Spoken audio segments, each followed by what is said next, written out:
สวัสดี FC เฮาทุกคนเนาะทาง Facebook และก็ YouTube ท่านผู้ชมทุกคนเนาะขอสวัสดีมื้อนี้เฮาสิมารีวิวเครื่องในนึงเนาะรีวิวปืนแฟกเตอร์ตัวนี้เนาะแฟกตอร์หรือแฟกเตอร์เนาะตัวนี้อ่าเป็นลามจับไม้ กล่องมักกูนอ่าขอต่อเสริมแลก16แหวนแต่ก่อนเราใส่8แหวนเนาะตัวนี้เนาะ เฮาบอกให้เพิ่นอัปเกรดเพิ่นบ่อัปเกรดเนาะเพิ่นว่าใส่ตัวเริ่มๆไปก่อนเดี๋ยวนี้เพิ่นพากมาให้เฮาเปลี่ยนใส่ตัว16แหวนพี่น้องตัวนี้8แหวนเพิ่นพากมาใส่ตัว16แหวนตัวนี้ใส่เนาะเฮาตั้งร่มไว้ให้11ปลายๆพี่น้องเนาะแล้วก็อัปเกรดสปริงคอนหน้าหลังล็อกเกนวาล์วลำตัวนี้เป็นลำซุปเปอร์เฮฟวี่เด้อพี่น้องเด้อตัวนี้ลำตัวนี้ค่อนข้างว่าราคาก็สิสูงเนาะหลายคนก็อาจสิฮู้แล้วเนาะลำของระดับหลังของโลกเนาะลำของ FA Kinfax Super Heavy เนาะลำตัวนี้บางคาร์บอนแล้วก็ใส่กิบไม้งามๆแบบนี้เนาะแต่กว่านั้นเพิ่นซื้อนำเฮาไปเนาะปืนตัวนี้เนาะแฟกเตอร์นี่เนาะแต่ว่ายิ่งนี่บ่ค่อยโอเคปานใดเนาะก็เลยฝากมาเปลี่ยนสปริงอีหยังเนาะถือว่า อันนี้เนาะเพิ่นใส่ลำดีๆพี่น้องเนาะซูเปอร์เฮฟวี่ของมากูนเนาะเล็กตัว8เหรียญหั่นแต่ว่าปืนนี่บ่ได้คุณภาพเนาะว่าตกซ้ายตกขวาตกเตอตกเต็งพี่น้องผู้แนวจะแปลงกองมาให้ข้าพเจ้าเปลี่ยนข้าพเจ้าไปยิงทดลองเบิ่งถือว่าเข้ากลุ่มดีพี่น้องเนาะระยะ50-60 เมตรนี่ก็ถือว่า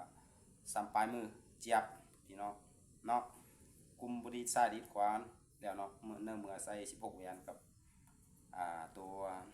สปริงพี่น้องอันนี้เนาะงามๆพี่น้องเฮาฝากคาราผู้ใดที่ซื้อปืนไปหั่นน่ะเวลากระจิกกระจอกอีหยังหั่นน่ะเนาะก็เปลี่ยนซะเลยก็ดีพี่น้องอัปเกรดซะเลยมันจะบ่ได้มางหลายเถื่อเนาะมีแต่มางเข้ามางออกแปลงนั้นแปลงนี้เนาะอันนี้น็อตจนจุดุยพี่น้องเนาะเฮามากวดเบิ่งมางนั้นมางนี้มางไหลประกอบไหลเนาะแต่ว่ายิ่งบุกุมพี่น้องบุกกุมล่ำนี่ค่อนข้างว่าจะสูงอันนี้แหละพี่น้องเนาะล่ำสูงว้าวราคาสูงเป็นยังบันทึกนึงก็เจ้าไหวขาลมแหง2มาสิปิงเจ้าบ่ได้บ่อยากดีดเนาะพอเครื่องเริ่มมานำโรงงานก็คุณภาพถือว่าต่ำมาแน่นั้นซะถือว่ามาเปลี่ยนใส่ของแท้ตัวนี้เนาะถือว่าคุณภาพมันสูงพี่น้องเนาะลูกกบบ่ได้เปลืองพี่น้องไปก็ยิงเลยทึกเลยบ่จำเป็นว่าแป้งกองเก่าบาท10 บาทแล้วจังยิงนกเนาะเก่านัด10 นัดแล้วจังยิงนกอันนี้เอาเปลี่ยนให้ละเอียดพี่น้องน้ำหนักประมาณ3โล4 3โล3โล4เนาะ3กิโลกว่าประกอบครบสุดแบบนี้เนาะ3โลกว่าพี่น้องเนาะอันนี้เนาะเฮาจะอธิบายให้เบิ่งเนาะพี่น้องเฮาจะอธิบายลำซูเปอร์เฮฟวี่อันนี้ระดับหลังเนี่ยยิ่งกว่าเข้ากลุ่มพี่น้องก็ย้อนว่าล่มมันบ่ไหลเนาะคำว่าขึ้นซื้อปืนล่มต้องเฮ็ดให้ล่มมันไหลสำหรับเล็กโดเปียเหรียญนี่จะมักปีกระจุกกระจิกเนาะราคาต่ำอยู่แต่ว่ามักปีกระจุกกระจิกอันนั้นอันนี้อยู่เนาะพี่น้องมั่งเขามั่งออกบางคนก็มั่งเขามั่งออกจนเปเนาะพี่น้องเนาะก็ถือว่าอันนี้เนาะไฟอยากสั่งมักเหรียญตัวใดก็สั่งมาไฟมีงบหลายก็ใส่ตัวดีนี่เนาะเลยซะจะบ่ได้แปลงหลายเถื่อไฟมีงบต่ำก็ตัวนี้เนาะ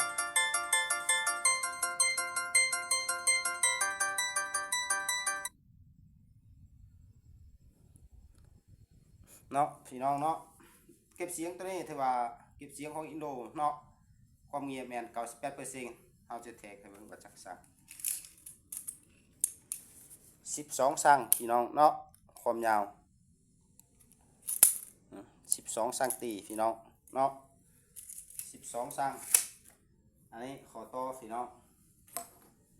อันนี้ก็ขอต่อเนาะกิบไม้ไฟจากไหลกิบไม้งามๆแบบนี้ก็สนใจก็ทักมาเนาะ สปริงของแท้เนาะเครื่องตัวนี้ถือว่าเฮาแฟกไปให้แปลงเล็กตัวเปลี่ยนเหรียญทางหลวงพระบางเนาะแต่ว่าเฮาบ่เห็นเบอร์โทรเลยเนาะเพราะว่าเฮาอันดาวน์โหลด WhatsApp ใหม่เนาะอ่ากระทักมาเด้อพี่น้องเด้อเครื่องแปลงเล็กทางหลวงพระบางเด้อเฮาบ่จื้อเบอร์โทรจื้อวันส่งเลยเนาะพี่น้องเนาะเฮาแฟกไว้ให้ประมาณ2 มื้อกว่าๆแล้วพี่น้องทักเข้ามาเอาอะไรเลยเนาะ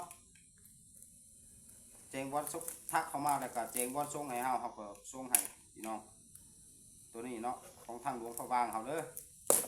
ไอ้น้องหลวงพระบางเฮาประมาณนั้นเลยเนาะหลวงพระบางหรือเสียงขวางเฮาก็ข้าวเจ้าก็บ่จื้อแหละเนาะนี่เนาะครับแลกเฟินไหลตลอดเฟินใส่ท็อกเอเนาะพี่น้องเนาะแต่ว่าแป้งแนวไหลก็ไหลแป้งแนวไหลก็ไหลเฮาว่าสิส่งตัวนี้ไปให้แต่ว่าบ่เห็นเบอร์โทรเราเนาะถ้าหากว่าเห็นใน YouTube ก็สามารถทักเข้ามาล่ะเนาะหาเฮาได้เนาะเฮาจะส่งให้เนาะเฮาก็อยากส่งให้อยู่แต่ว่าบ่เห็นเบอร์โทรบ่เห็นอีหยังเลยเนาะบ่เห็นวันส่งเลยอันนี้ก็ขอโทษขออภัยนำเนาะอันนี้อ่า อันนี้เนาะพี่น้องเนาะเนื่อเมื่อปืนเฮายิงกว่าเขากุ้มพี่น้องยกตัวอย่างว่าเฮาเสื้อลูกหัวโหลมบ่ถือกับเสื้อมอนเตอร์พี่น้อง2ประเภทลูกบางคนนี่ตัวยกตัวอย่างว่าลูกหัวโหลมนี่18หรือว่า19เกณฑ์เนาะยิงนี่บ่เกาะกลุ่มหรือว่าเกาะกลุ่มบ่เกาะกลุ่มเนาะเปลี่ยนมาใส่มอนเตอร์โลดยกตัวอย่างว่าเจ้าใส่18มันถึก19ก็ถึก20ก็ถึกเนาะพี่น้องเนาะ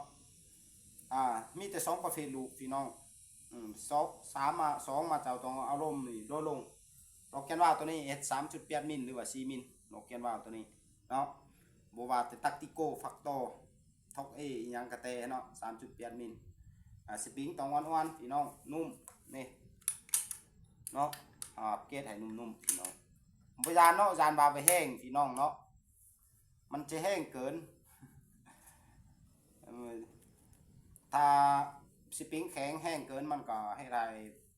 สปริงนี่ไปตีล็อกแกนบ่าวตัวนี้เนาะให้ได้มันเปิดหลายแล้วก็ล่มขึ้นไปหลายยิ่งแห้งหลายพี่น้องมันก็เสียล่มไปทิมล่าซื่อๆทิมไปซื่อๆเนาะผู้ใดที่ในใส่เครื่องอัปเกรดเป็นอะไรก็คอมเมนต์บอกข้าพเจ้าได้เนาะบ่ต้องอายเอาพี่น้องเนาะเป็นอะไรครับเจ้าจะให้ความรู้อีกล้านนึงเนาะครับเจ้าเว้าไปอีหยังก็บางทีก็อาจจะบ่หมดเนาะเกี่ยวกับปืนว่าเขากลุ่มนี่ไฟมีความรู้อีหยังก็สามารถทักทายเข้ามาหลายเนาะเด็กเรียนบทเรียนกันเนาะถือว่าข้าพเจ้าก็ค่อนข้างว่าจะมีประสบการณ์สูงเนาะแต่บางครั้งก็อาจจะยังบ่ทันแปลงไหลลีเนาะแต่ว่าก็สามารถทักเข้ามาได้เนาะสำคัญก็อยู่ที่ผู้ใช้ตัวจริงพี่น้องเนาะบางลำนี่ไว้สิปริงแข็งโลแกนบ้าวยาวแห้งดุเฮ็ดให้ลมแห้งมันจึงถึกดีบางลำนี่ไว้ลมต่ำมันจึงถึกดีพี่น้องเนาะสำคัญก็ผู้ใช้ตัวจริงว่าครับจะอัปเกรดแล้วเป็นอะไรเป็นอะไรก็สามารถทักเข้ามาได้เนาะเฮาสิบอกแนะนำให้สำหรับอันนี้มันสำหรับปืนตัวนี้เนาะมาอีหยังของคนโลอันนี้ก็มีเนาะพี่น้องยังมีเนาะยังมีใครที่สั่งเอาไว้เนาะสั่งจองหรืออีหยังก็เซตเข้ามาได้เนาะเอาไปยังไรอีหยังก็สามารถทักทายเข้ามาได้เนาะเก็บเสียงเก็บเสียงอีโลความเงียบ 98% หรือว่ามาขอต่ออีหยังวาวและกล่องซอง DSA หรือว่ากล่องแบทฮันเตอร์เนาะครับเจ้าของบ่ได้เอามารีวิวพี่น้องยังมีเครื่องหลายๆอยู่เนาะก็ถือว่าสำหรับปืนยิงบ่เข้ากลุ่มพี่น้องติดตามมึงคลิปของข้าพเจ้าเนาะแต่ครับเจ้าเชื่อว่าผู้ใดที่ติดตามทุกๆคลิปข้าพเจ้านะฮู้แปลงหลายก็อาจสิฮู้แปลงน้อยเนาะพี่น้องเนาะอาจจะฮู้แปลงอย่างแน่นอนฮู้ปรับฮู้จูนอย่างแน่นอนเนาะเสีย